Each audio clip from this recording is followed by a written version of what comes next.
اللہ رب العزت نے نا مومنین پر اپنا یہ خاص فضل، خاص رحم فرمایا ہے کہ بعد وصال، انتقال کے بعد مومنین کی روحیں جہاں چاہیں وہ آ بھی سکتی ہیں اور جا بھی سکتی ہیں۔ اب بہت سارے لوگ یہ اعتراض کر دیا کرتے ہیں کہ یار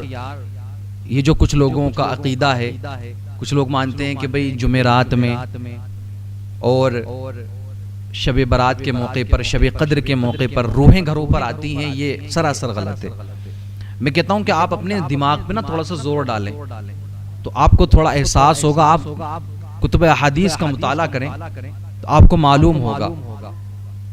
کہ یہ بہت ساری تفاسیر کی کتابوں میں بھی اور بہت ساری احادیث کریمہ سے بھی یہ ثابت ہے کہ مومنین کی روحیں اپنے گھروں سے تعلق رکھتی ہیں اور وہ جہاں چاہیں آ بھی سکتی ہیں اور جہاں چاہیں جا سکتی ہیں۔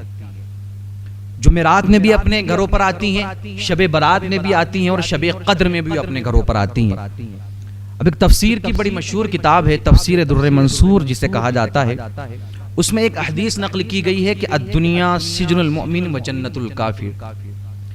کہ دنیا مومنین کے لیے نا قید خانہ ہے اور کافروں کے لیے جنت ہے۔ تو اس حدیث کے تحت، اسی حدیث کے نیچے بیان کیا گیا ہے کہ کافروں کی روحوں کو قید کر دیا جاتا ہے اور مومنین کی روحوں پر اللہ کا یہ خاص فضل ہے، یہ خاص کرم ہے کہ ان کی روحیں جہاں چاہیں آ بھی سکتی ہیں اور جہاں چاہیں جا سکتی ہیں۔ اسی طریقے سے شرح الصدور میں حضرت علامہ جلال الدین سیوطی رحمۃ اللہ تعالی علیہ فرماتے ہیں کہ مومنین کی روحوں کا تعلق اپنے گھروں سے رہتا ہے، وہ اپنے گھروں پر آتی بھی ہیں اور اپنے گھروں سے تعلق بھی رکھتی ہیں اور جہاں چاہیں وہ آ سکتی ہیں، جہاں چاہیں جا سکتی ہیں۔ حضرت سلمان فارسی رضی اللہ تعالیٰ عنہ سے مروی ہے کہ روح کا تعلق اپنے گھر سے رہتا ہے، روحیں ایک دوسرے سے ملاقات بھی کرتی ہیں۔ تو دیکھیں نا آپ یار، جب ملاقات کرتی ہیں روحیں ایک دوسرے سے تو وہ آ جا نہیں سکتی، اللہ کے فضل سے، اللہ کے کرم سے وہ جہاں چاہیں آ سکتی ہیں، جہاں چاہیں جا بھی سکتی ہیں۔ ملاقات کرتی ہیں، جہاں چاہیں وہ آتی ہیں اور جہاں چاہیں وہ جا بھی سکتی ہیں۔ اسی طریقے سے شعیب الایمان میں ہے کہ مسلمان کی روحیں اپنے گھر آتی ہیں اور چلی بھی جاتی ہیں۔ تاریخ ابن عساکر میں ہے کہ مومنین کی روحیں آزاد ہیں، اللہ نے انہیں آزاد کیا ہے، مومنین کی روحیں آزاد ہیں، وہ اپنے گھر آتی بھی ہیں اور اپنے گھر سے چلی بھی جاتی ہیں۔ اسی طرح سے سیدی سرکار اعلی حضرت امام احمد رضا خان فاضل بریلوی رضی اللہ تعالی عنہ، آپ اپنے رسالہ ایتان الارواح لدیارہم بعد الرواح، آپ اپنے اس رسالے میں بیان فرماتے ہیں کہ مومنین کی روحیں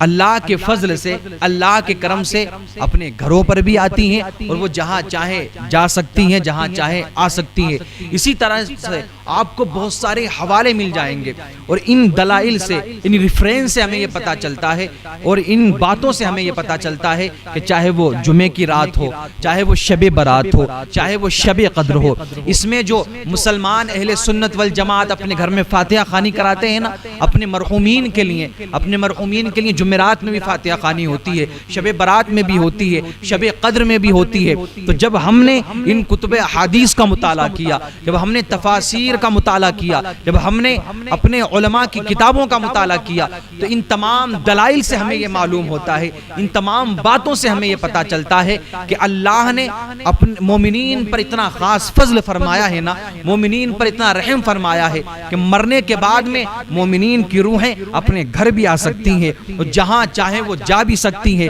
جہاں چاہیں وہ آ بھی سکتی ہیں، وہ قبروں میں بھی رہتی ہیں، جنت میں بھی رہتی ہیں اور ان کو یہ مقام عطا کیا گیا، اللہ نے ان پر یہ فضل فرمایا کہ وہ اپنے گھر سے بھی تعلق رکھتی ہیں اور اپنے گھر والوں کی باتوں کو بھی سنتی ہے۔ کہتے ہیں نا کہ جب ہم مسلمان قبرستان میں جاتے ہیں سلام کرتے ہیں تو وہ روحیں سنا کرتی ہیں، ٹھیک ہے، اور ایک دوسرے سے ملاقات کرتی ہیں، جب ملاقات کرتی ہیں تو گھروں میں نہیں آ جا سکتی۔